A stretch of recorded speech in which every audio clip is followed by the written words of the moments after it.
everybody. Welcome to the Parable Podcast. I'm Danielle Zapchenk. For the majority of my life, my mom has been a hairstylist. So I've had the privilege of her cutting my hair my whole entire life.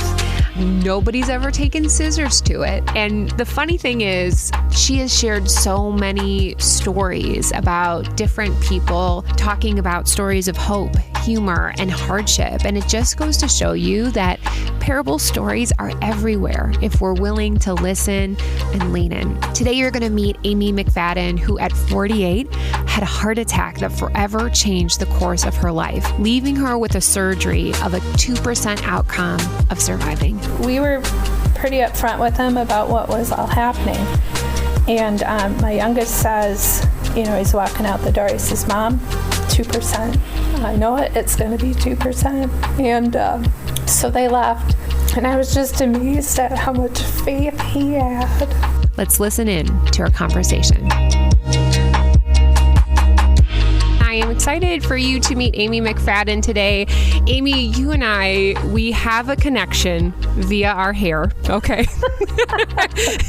And that is because my mom cuts your hair. My mom has been the only person that's ever cut my hair in my whole entire life. So do you live in the Fox River Valley? I do. I live in Fond du Lac, which is about 45 minutes south of Appleton. Yeah. So for those of you that are unfamiliar, Fox River Valley is just the area in Wisconsin, kind of just south of Green Bay. I grew up there. Did you grow up in this area as well? Yes, I grew up in Appleton. Tell us a little bit about yourself. Are you married? Do you have any kids? I am married. My husband's name is John. We just celebrated our 19th anniversary. We have 2 boys, Caleb and Connor. They are 16 and 14.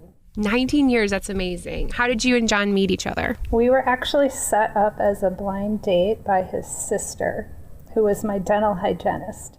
You don't hear that very often. You were set up on this interview by your hairstylist and you were set up by your dental hygienist. Okay. Interesting. So did you feel like you and John connected immediately, or how did you feel about him when you first met him? It was definitely a connection, although it was an interesting way how it all happened. He fake proposed to me after 4 months, which is a really funny story, but we didn't get married till a year and a half later. So is he a jokester? I mean, a fake proposal. I mean, that's pretty bold. He's definitely a jokester. I'm glad that you have John in your life to keep you, on your toes for sure. Right. So, all right. So, Amy, the Parable Podcast is all about people just sharing their stories, their moments of their life where maybe after thinking about it, they realize that God has taught them a lesson within that. So, Amy, what is your parable story? It all started in May of 2020. I was 48 years old, and I ended up suffering a massive heart attack with no real pre-existing conditions and no overt typical signs of a heart attack, although looking back at it now, I can see where those signs were present because heart attacks in women are quite different than those in men. And what happened was that because I had waited so long, like a week and a half, they think after the first one had happened, to go to the doctor, because I did go in and get COVID tested, because at that point everything was about COVID. And they said I didn't have COVID. So I thought, well, okay, I'm just sick. And then a week later, I was still sick and getting sicker. So my husband took me into the doctor. In a very short period of time, they had me in the emergency room and then up to have a cardiac catheterization. A couple hours after that, the cardiothoracic surgeon who works at our hospital was apparently looking at my information, and apparently he didn't really like what he saw. So he arranged for me to be flight for life down to Freighter in Milwaukee, which is about an hour south of here. And I remember them saying, we need to send you to Freighter. And this is how out of it I was. I was like, well, really? Because it's Memorial Day weekend and I have a lot of stuff I need to get done. That is how many women think. There are things I need to get done. My heart can wait. Right. All right. Yes. So I remember the helicopter ride.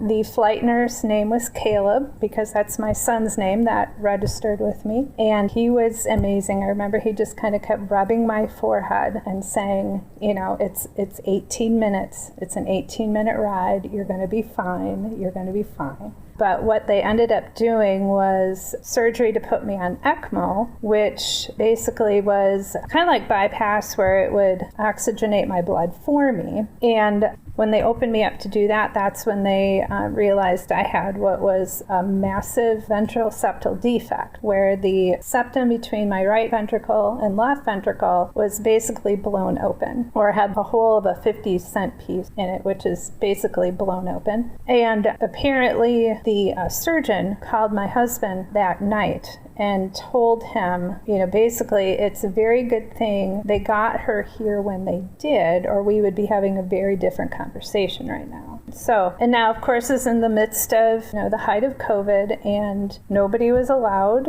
in the ICU. So it was several weeks before my husband could even come visit.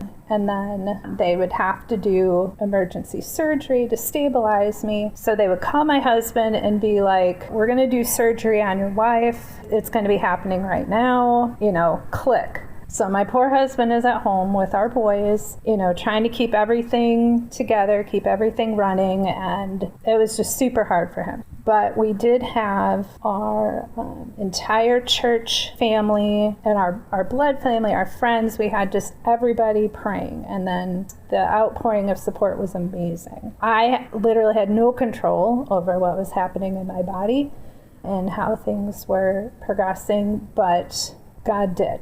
Well, Amy, I can't even imagine what the multitude of emotions that you had went through from May of 2020 all the way through now. I mean, there's so many feelings I'm sure you felt. So when you were talking, it reminded me of this verse that I was looking at yesterday, and it said this. I believe this is in Psalms. I'll check later.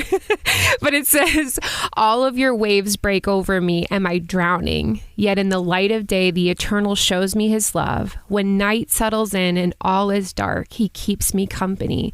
His soothing song, a prayerful melody to the true God of my life. And I was just thinking, when you had to be in the hospital alone by yourself, I mean, there is the point of desperation that you're thinking, what is going on? I was just home and I was feeling fine. I was getting ready for Memorial Day weekend.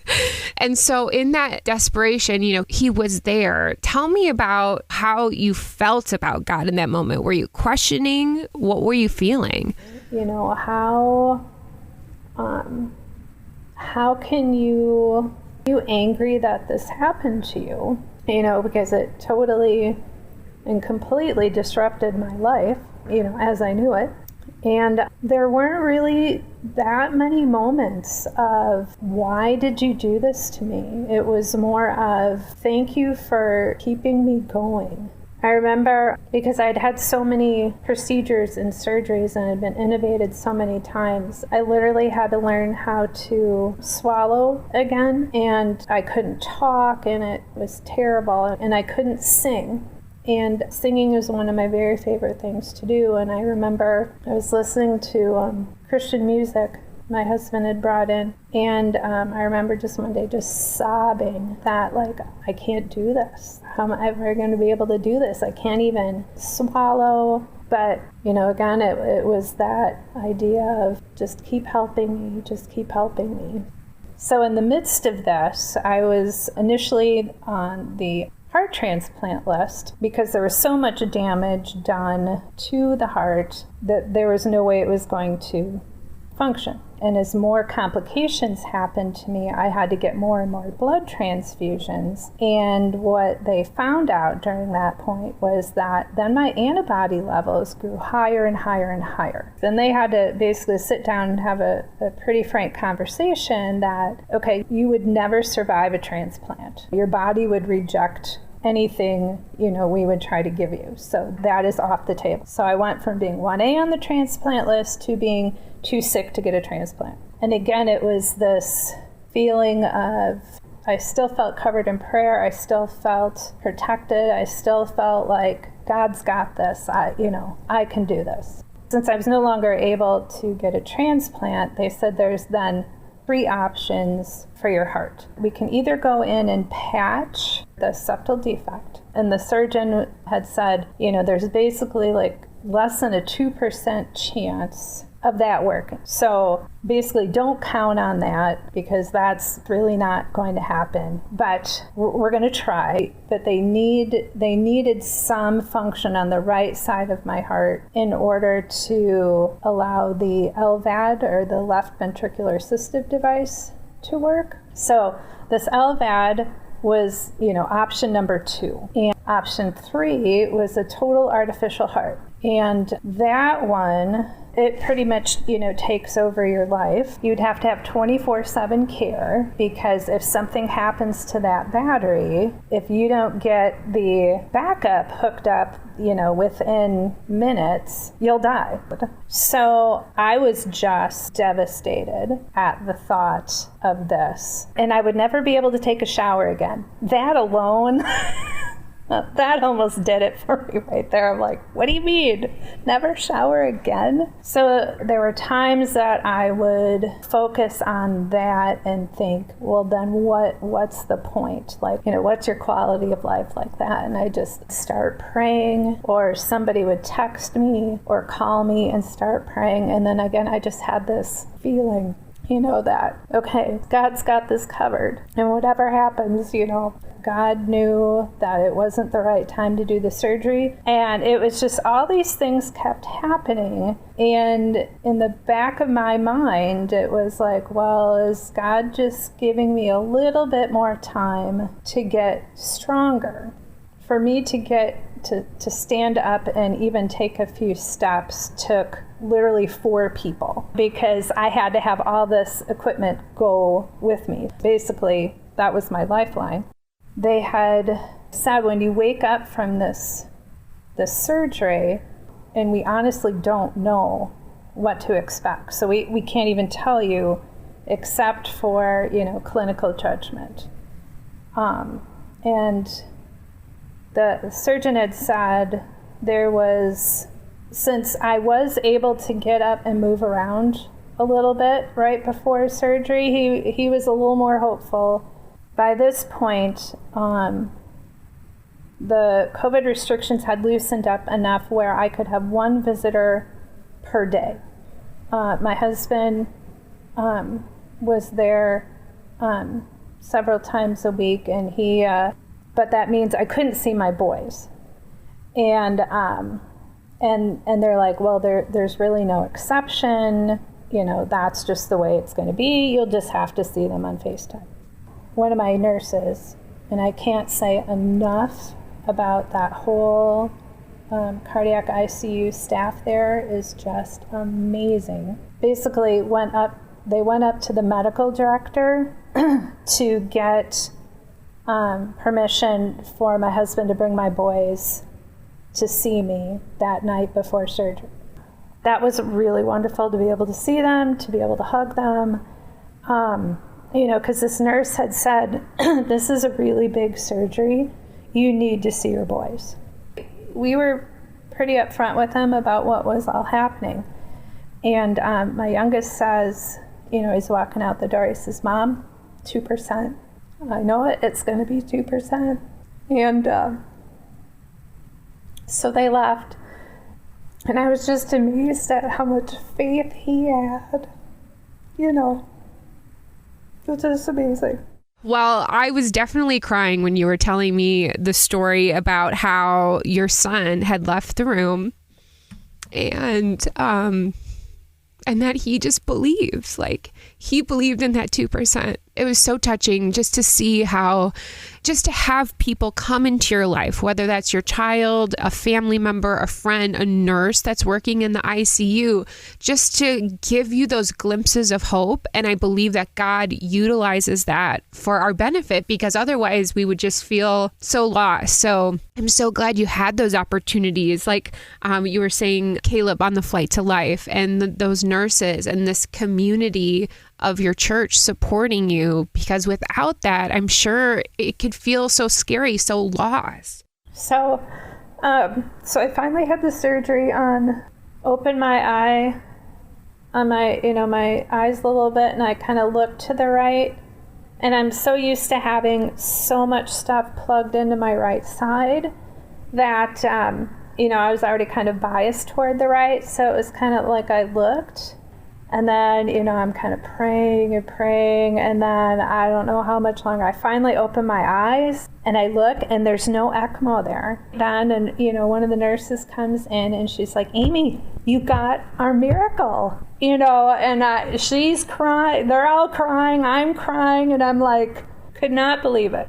Then spent basically the next almost 4 weeks there, had recovered in the ICU, and then practiced sitting up and getting in a chair and walking. If you've never been really truly ill, it can never express to you just how exhausting that was. I was determined. I said, I got this chance. I'm going to do everything I can do. And then they sent me home. It's just amazing. A couple days later, we had a praise and prayer service, prayed and sang, and it was just amazing. So since then, I was discharged home, but I really couldn't do anything for myself. Just a very, very long road to get back to a functional level. It's a very long process.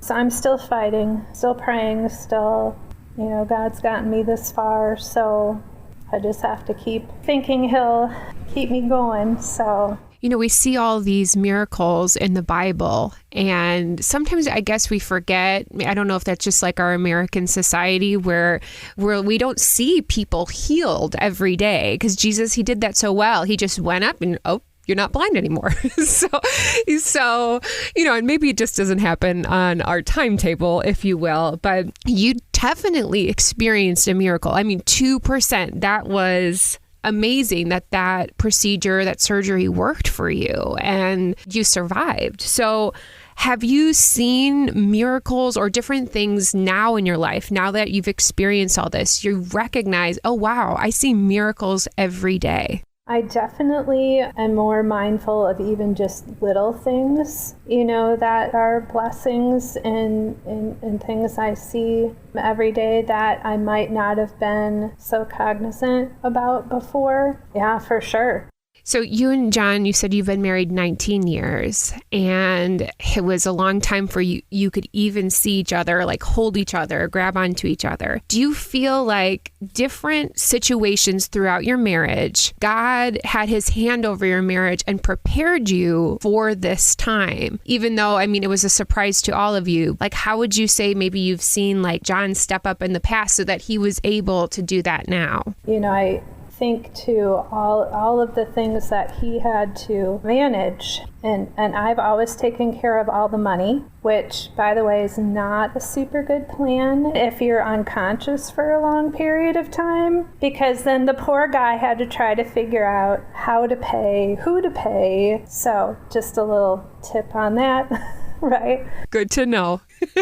Yeah. Thumbs up. Way to go, John.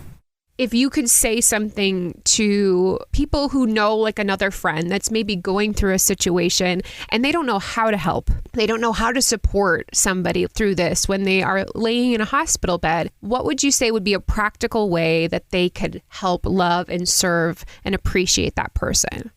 I would encourage people just to go visit. And even if you just sit there and hold their hand while they're sleeping. I had a good friend, Sherry. She would come and she would stay for hours, and sometimes I would just fall asleep. And she's like, you know what, that's okay.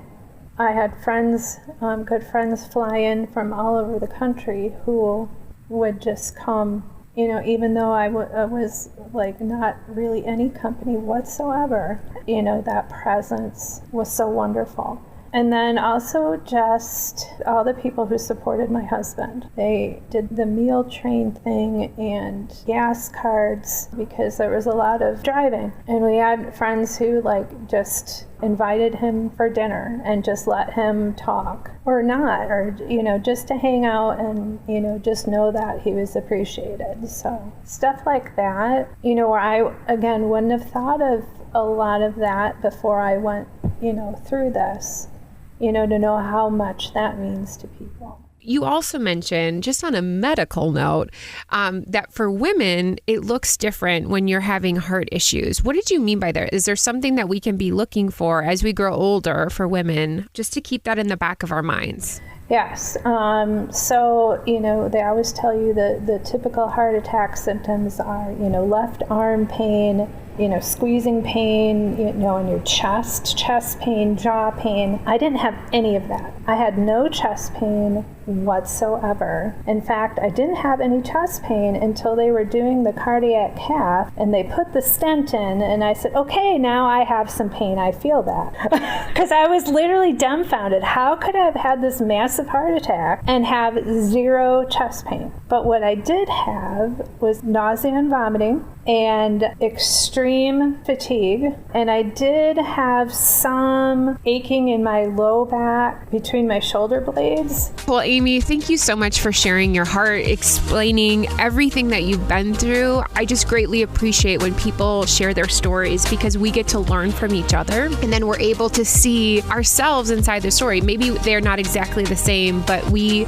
all can relate to hurt or loss or when we feel devastated in our life. And then also facing those miracles as well and recognizing God, He's been present for every step of the way. So thank you so much for your story. I'm going to continue to pray for continued health and healing for you. And just thank you so much for being on the show today. Thank you for this conversation. Thank you. Wow, it just makes me so thankful of all the ways God shows us His goodness every day and how I take for granted my own physical health. Each week, we have some takeaway questions because we are in a world where there's constant thoughts going through our brains. And we just want to take a second to slow down and think about what we just heard. Maybe you want to journal about this or talk over this with a friend. The first thing that I thought of is Amy shared that after her surgery, she had to relearn the basic things like swallowing, standing up, and walking. So what is it that we need to relearn in our relationship with God? Every season of our life is going to be different. So maybe it's coming to Him in prayer, having gratitude, or maybe just reading His word daily. Secondly, is there an area of your life that, you felt that loneliness or desperation and it just kind of set in? Psalm 42:18 says this, "When the night settles in and all is dark, He comforts me." Sometimes when we feel like loneliness and desperation has set in, it is so hard to hear God's voice or to know that He is with us. And as you read through that psalm, you can understand the author is questioning, he's hurting, he feels overwhelmed, but yet he can still go to God. So what are those questions, those worries, those issues that you are having and that you just need to release to God in your life right now? What are those things? Because you know what? He is there. He's willing to accept those things, and he knows that you are a child of His, and He just wants to listen. I've received so many comments and support of this show. It is so encouraging to me. I love words, so I appreciate that so much. One way you can continue to support the show and future conversations is just by leaving a rating or review wherever you listen to podcasts. Not only is it fun for me to see what you think of the show, but in a world with so many options out there, this is an easy way for people to continue to find the Parable Podcast. If you have any questions or you want more information information about today's episode. You can find all the show notes at daniellezapchenk.com. I'd love to connect with you more, and you can find me hanging out on Instagram or Facebook. That's at Danielle Zapchenk. That's Zapchenk. That'll do it for today. Thank you so much for spending time with me. Remember, your parable, it showcases how when we feel out of control in our own circumstances, God is right there beside us, and He's always going to be there. I'll see you next week on the Parable Podcast.